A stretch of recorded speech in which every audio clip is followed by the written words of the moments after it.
The sun had nearly drowned beneath the horizon when Callum Rourke spotted her, half buried in reeds, tangled in sweat and blood and something older than either. She lay at the river's edge, one bare foot crusted with dust, the other tucked beneath her in a way that looked wrong, like it had twisted during the fall. Her dress, once ceremonial, was shredded along one shoulder, beads missing from the neckline. And on her cheek, between the dirt and dried blood, was a single line of clean skin, carved by a tear or the swipe of a trembling hand. Callum didn't move for a long while. The wind stirred the cottonwoods behind him, whispering like an old warning.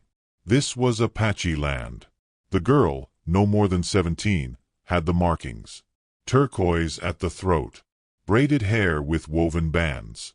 She was nobility, maybe. Or maybe just someone made to look like it before they cast her out. Her eyes opened, black, bright, and sharp as a wildcat's, and for a second he felt she might rise and strike him. But she didn't. She only blinked once, then turned her face away. Callum took off his hat. He didn't speak. Words, he'd learned, had the weight of bullets when misfired. Instead, he knelt down slow, unhooked his canteen, and set it gently on the earth between them. He didn't push it toward her. Didn't say drink. Just placed it and backed up 2 steps, crouching where the low sunlight spilled across his boots. For a long moment, she didn't move. Then, with the silence of something ancient, she reached out, not to take it, but to pull it slowly toward herself. She unscrewed the cap with cracked fingers, drank without looking at him. Not greedily, not even gratefully, just because she had to. She set it back upright, then closed her eyes. He turned to leave. That was the beginning. The wind carried him back toward his homestead like it didn't care if he made it home or vanished. Callum walked the 5 miles slow, not because he was tired, but because something inside him refused to hurry after what he'd just seen. He'd given water to a girl who wouldn't meet his eyes, and somehow it felt like more than charity. It felt like trespass. His cabin waited on a slope, crooked from weather and solitude. The swing on the porch hung sideways, the rope frayed at the knot. No light came from inside. That suited him fine. Inside, he lit a single oil lamp and warmed beans over the hearth. He didn't taste them. Instead, he sat in the rocking chair and listened to the coyotes sing somewhere deep in the ridgeline. That girl wasn't from the kind of tribe that forgave trespassing. And he hadn't meant to stumble on her. Still, she hadn't stopped him from leaving either. That night, he dreamt of eyes that didn't blink, and a river that ran backward. Callum woke to hoofbeats. The sound came slow, measured. Not like bandits. Not like lawmen. But like a procession. He stepped onto the porch, barefoot, rifle in hand but lowered. Mist rolled off the field like breath. The sun had barely broken the horizon. He squinted through the blur, and saw them. 3 riders. The girl from the river was first. Upright now. Fierce in posture.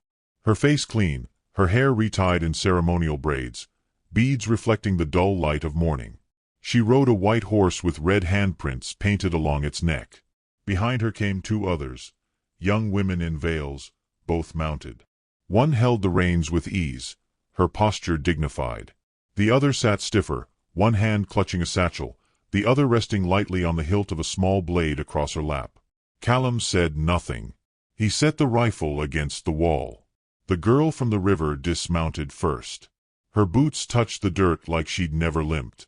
She walked forward, not as one who owed anything, but as someone returning something sacred. When she stood 3 feet from him, she stopped. "I'm Ayoka," she said. Her voice was calm. English clipped but clear. Callum nodded. Callum. Behind her, the 2 veiled girls climbed down. One carried a woven sash. The other, a knife wrapped in deerskin. Ayoka gestured toward them. "My sisters." The girls stepped forward. The eldest placed the sash on Callum's porch rail. The younger laid the wrapped knife beside it, pressing her fingers against the wood like it mattered. Ayoka lifted her chin. "You gave me water when I had nothing left. Our people call that more than kindness. It is a debt." Callum's brow furrowed. "Didn't do it for a debt. That's why it counts." She turned slightly toward the two girls. They're of age. Daughters of our bloodline. We brought them to choose. Callum blinked. Choose what? Ayoka's gaze didn't waver. One, maybe both. A life. A name. If you'll take it. The wind shifted. A hawk cried overhead. From the edge of the trees, another figure appeared, tall, older, draped in bone and feathers. He said nothing, just stood, watching. Callum's heart beat once, heavy. He stepped back into the shadow of the doorway. I didn't ask for this. No, Ayoka said. You didn't ask. That's why it was given. They didn't leave. Callum lit the hearth again and boiled coffee. The three women stood just inside the door, waiting for permission to sit. He waved toward the chairs. The eldest, her name was Suni, sat closest to the fire, her face still veiled. The younger Nika unwrapped the knife bundle slowly, revealing a carved hilt made of dark wood and turquoise. She placed it on his mantle. Not as threat, but as offering. I ain't the man folks think I am, Callum muttered. Nika looked at him. Are you the man you think you are? He had no answer. Suni, still veiled, reached for the edge of his mother's old quilt, folded neatly beside the hearth. She ran a finger along its worn border, then began sewing a small tear without asking. Her movements were quiet, reverent. Callum watched.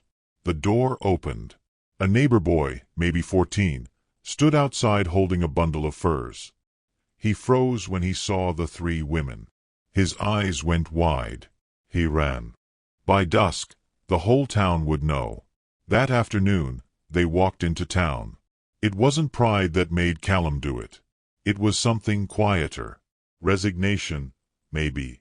Or the understanding that you can't run from what's already arrived. The three women followed him through the main road. People stared.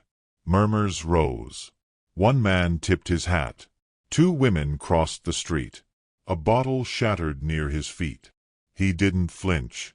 Sheriff Jonah Clay stood in front of the saloon, thumbs hooked into his belt. He grinned when he saw Callum. Well, well, he drawled. You buyin' company now, Rourke? Callum met his eyes but said nothing. Ayoka stepped between them.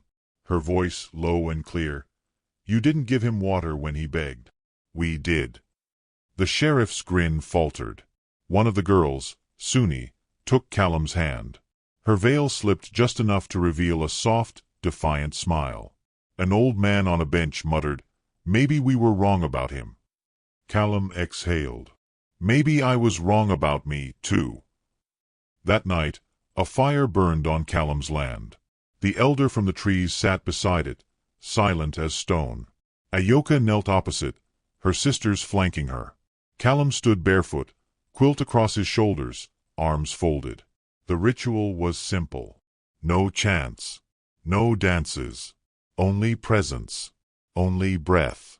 One by one, the girls stood before him. Nika handed him the quilt Suni had mended. Suni pressed her palm to his chest and whispered, We don't come for a husband. We come for a home. Ayoka placed a turquoise bracelet on his wrist, then stepped back. Callum's throat tightened. I thought I gave water, he murmured. Ayoka's eyes shimmered. Maybe, she said, you were the one thirsty.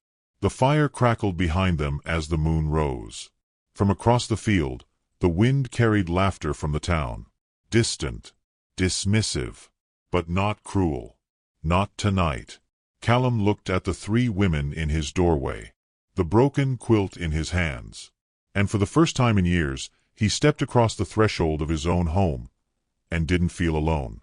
Which city are you watching our video from? Please leave a comment. Please subscribe to the channel as well. Thank you.